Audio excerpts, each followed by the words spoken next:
بولتے ہیں تو ان کے اوپر ہی بیشنگ کرتے ہیں. کیا آپ کی تعلیم آپ کو اتنی چھوٹی سی لاجیکل بات سمجھانے میں ناکام ہے کہ 3 صدور پاکستان میں تبدیل ہو گئے, 5 وزیر اعظم تبدیل ہو گئے اس کیس کے دوران, 3 حکومتیں تبدیل ہو گئیں. اگر اتنا ایزی کیس تھا تو سلمان تاثیر کیوں نہیں باہر نکال لایا ساتھ اس کو؟ 3 دفعہ جیل میں گیا تھا. اگر اتنا ہی بھونڈی ایف آئی آر کٹی ہوئی تھی کہ ایک کمرے میں 1000 لوگ ایک مرلے کے مکان میں, اور یا ایک سے دوسرے کے جو وہ تھے گواہوں کے بیانات اتنے مختلف تھے, تو یہ پرچہ درج کیسے ہو گیا؟ یہ عدالت تک کیسے چلا گیا؟ کیا سلمان تاثیر نے وہ پرچہ نہیں دیکھا ہوگا کہ اس کے اوپر ایف آئی آر کیا کٹی ہوئی ہے؟ گورنر پنجاب اتنا بے بس تھا, صدر پاکستان اتنے بے بس تھے, وزیر اعظم پاکستان 4 کے 4 اور یہ 5ویں یہ اتنے بے بس ہیں کہ ان کی رسائی اس پرچے تک نہیں ہوئی کہ اس پہ تو ایف آئی آر کیسے کاٹ سکتے ہو تم؟ ابھی تو میں معطل کرتے ہیں. یہ سپریم کورٹ تک گیا,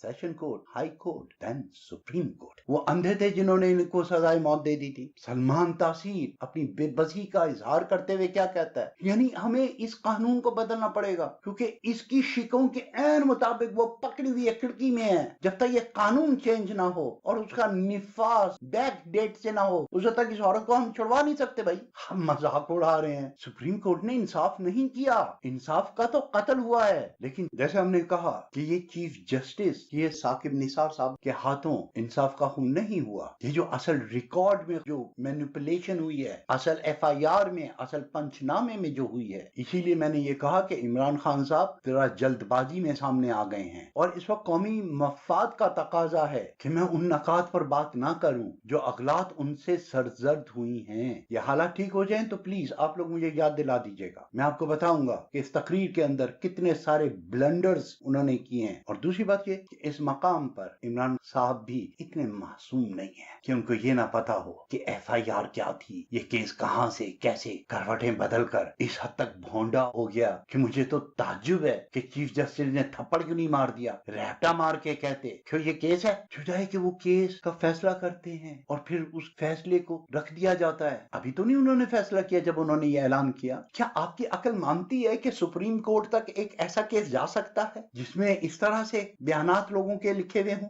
supreme court is not a trial court, supreme court is not a trial court. تو جو لوگ سامنے آئے اور جو لکھا ہوا تھا کیا اس کی کاپیاں نہیں ہوں گی؟ تو اگر ان کے یہ بیانات پہلے ہوتے, وہاں پر ہوتے, تو کوئی ایف آئی آر لکھتا. میں سزائے موت کے بارے میں ایک پروگرام کر چکا ہوں, وہاں آپ کو کچھ اندازہ ہو جائے گا میرے تعلقات کا کچھ لوگوں سے. اور اپنے دوسرے لیکچر میں جیسے میں نے کہا کہ یہ تو نہ تو میرا مقام ہے اور نہ ہی میری یہ گواہی ہے کہ اس کو کوئی ایکسیپٹ کرے نہ کرے. It's got nothing to do with this. اس لیے میں اس بات کا اظہار نہیں کر رہا, لیکن اتنا ضرور کہتا ہوں جہاں پہ یہ عورت بند رہی اس جیل میں جا کے قیدیوں سے پوچھ لو کہ رات کو یہ چیخ کر کسے گالیاں دیا کرتی تھی, کہ کس کی عزت کے چکر میں مجھے یہاں پر بند کیا ہوا ہے, اس کی ہے کیا حیثیت, توبہ نعوذ باللہ, اور یہ کہہ کر جو چیخا کرتی تھی. ان اللہ لا یہدی القوم الظالمین, اللہ بے انصافوں کو ہدایت نہیں کرتا. خدا کے واسطے سوچیے. آخر میں ایک مرتبہ پھر میں صدر مملکت کو بھی اب اس میں شامل کرتا ہوں کہ وہ مکمل تحقیقات کا حکم دیں کہ اس کیس میں وہ کیا کیا چیزیں تھیں جہاں ایک گورنر اور 4 وزیر اعظم ان سے پہلے جو چلے گئے, اس کو تو طالبان خان کہتے ہیں, لیکن وہ جو لبرلز تھے وہ اس کو کیوں نہیں چھڑوا سکے, کیوں نہیں چھوڑ سکے. اللہ پاکستان اور پاکستان کے حامیوں کو اپنے حفظ و امان میں رکھے. فی امان اللہ.